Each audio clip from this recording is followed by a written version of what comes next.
Salve, salve, salve minha galerinha do Instituto Santa Terezinha, tudo bem com vocês?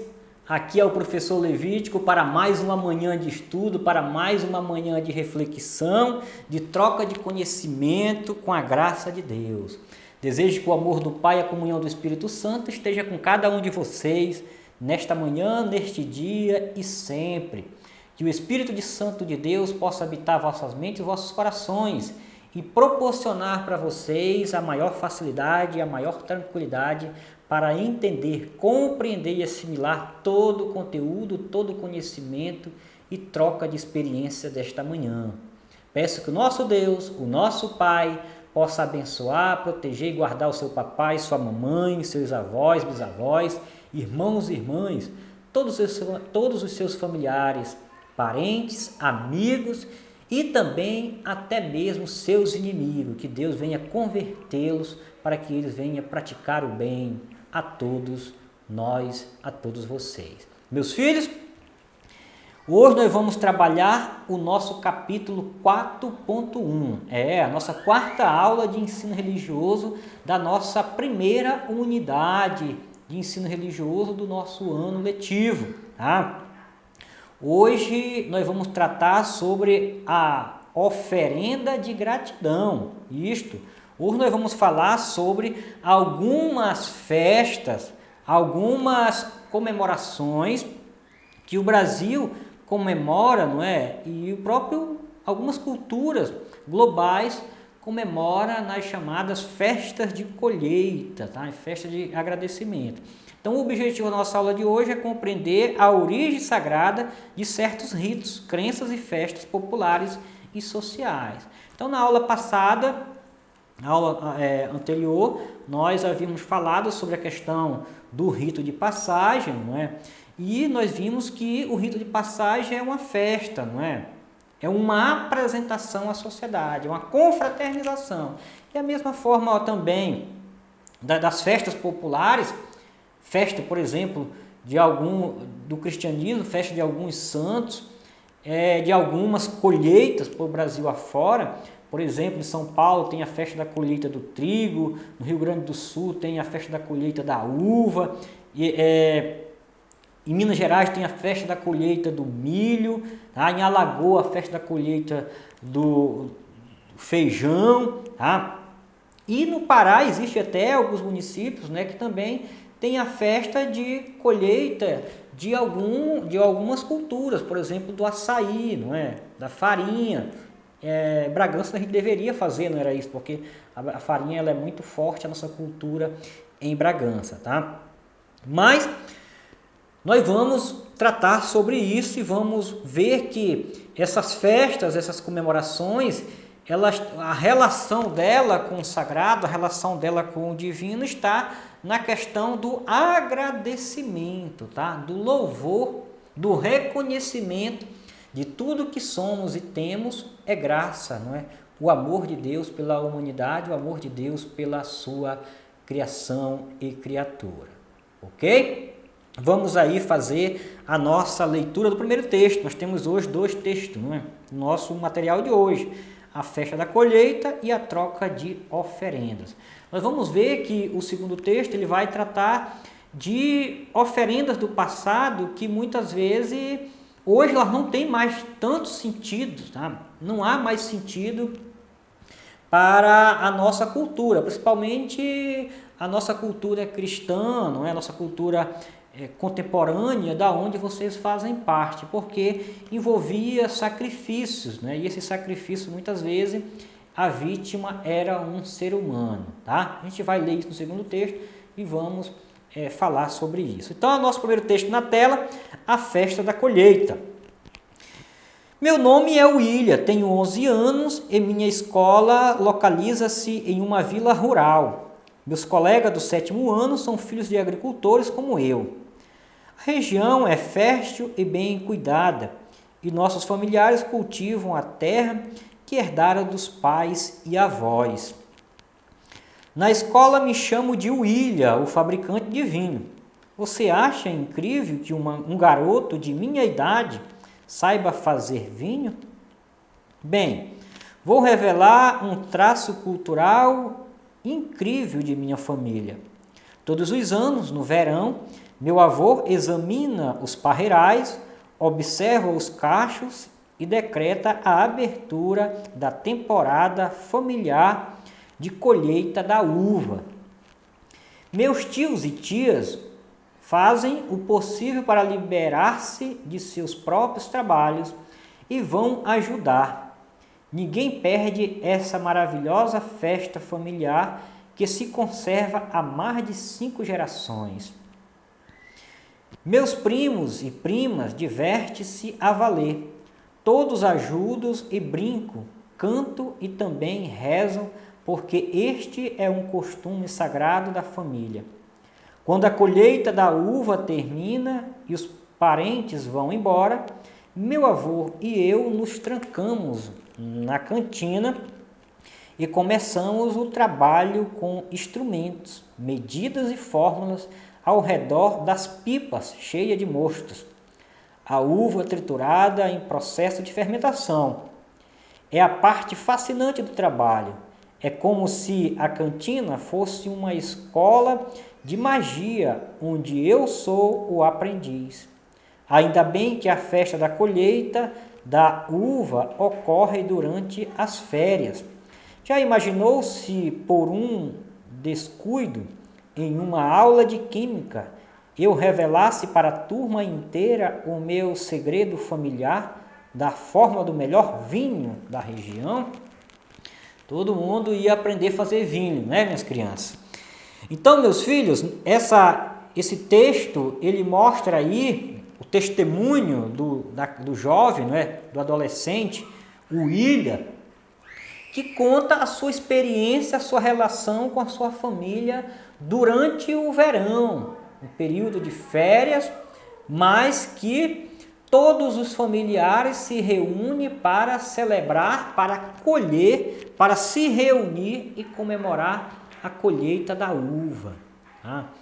Então, não é por acaso que ele se reúne somente para colher a uva. Ele se reúne para que eles possam fortalecer os laços familiares, para que eles possam junto crescer esse amor, essa harmonia, essa amizade entre os membros da família. E por cima de tudo, meus filhos, transmitir para as crianças menores a tradição familiar. Não é à toa que o William diz que essa tradição ela já passa por 5 gerações da família. Se eles, no decorrer da história do tempo, eles não se reunirem mais, eles não celebrarem mais, eles não comemorarem esse evento, a família vai perder, não é, essa tradição. Ou seja, as futuras gerações não celebrarão, não terão mais essa alegria de reunir a família, de colher os cachos de uva nos parreirais, amassar a uva, colocar os mustos, não é, nas pipas para a fermentação. E é importante que o William fala que depois que os tios e os primos vão embora, ele fica com o avô, entra na cantina e começa a manusear, não é, os elementos químicos para fabricar o melhor vinho da região. É muito comum, quem já foi no sul, não é? É muito comum as famílias ter os seus vinhos, os vinhos artesanais, tá? Graças a essa tradição cultural extraordinária de passar para os filhos, para os netos, para os bisnetos, né? A aprender a produzir, a manusear, a conduzir e fermentar a sua própria agricultura, a sua própria colheita de vinho. Então, aqui nós estamos vendo no Brasil essa tradição significativa, importante. Então, onde é que está a questão da oferenda, não é, professor? Onde está o sentido do religioso nesse momento? Meus filhos, não há algo mais sagrado do que a família. Tá? A família é a célula mãe da sociedade. A família é a primeira igreja de Deus. A família é o primeiro templo sagrado religioso. É o nosso lar. é a nossa família. Então, todas as vezes que nós reunimos as nossas famílias para festejar, para comemorar, para agradecer, nós estamos fazendo um rito social, comunitário e social. E por que não dizer um momento divino, ímpar, feliz daquela família que reúne os filhos, as filhas, os netos, os bisnetos, mesmo que seja, esporadicamente, para celebrar, para agradecer, para festejar a Deus, principalmente pelo dom da vida, da colheita, das graças que recebemos a Deus. Então, vamos fazer a nossa segunda leitura de hoje do nosso texto, a troca de favores. Na tela. As antigas cerimônias de colheita eram celebradas ao redor de fogueiras nos campos. Tudo muito romântico. O problema é que em certas culturas uma oferenda era feita em honra dos espíritos e Deus da fertilidade, como garantia de que no ano seguinte os deuses providenciariam uma colheita melhor.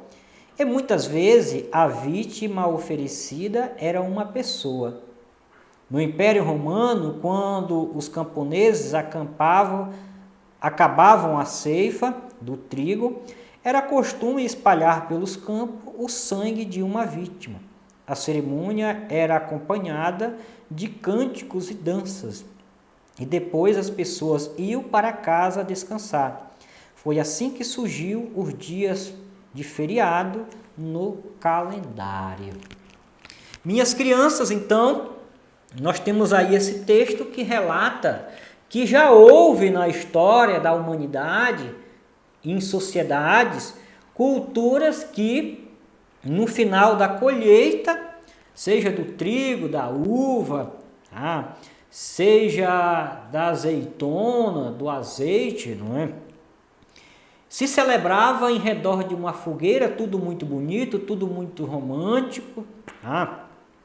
Mas o ruim dessa celebração era que muitas vezes, em algumas culturas, alguns dos povos, tinha como tradição e costume oferecer aos espíritos, oferecer aos deuses, o sacrifício de uma vítima humana. Justamente por essas culturas que Deus também nós podemos condenar, essas culturas. Nós temos que pensar que era a maneira de como eles imaginavam em agradecer a divindade, agradecer a Deus.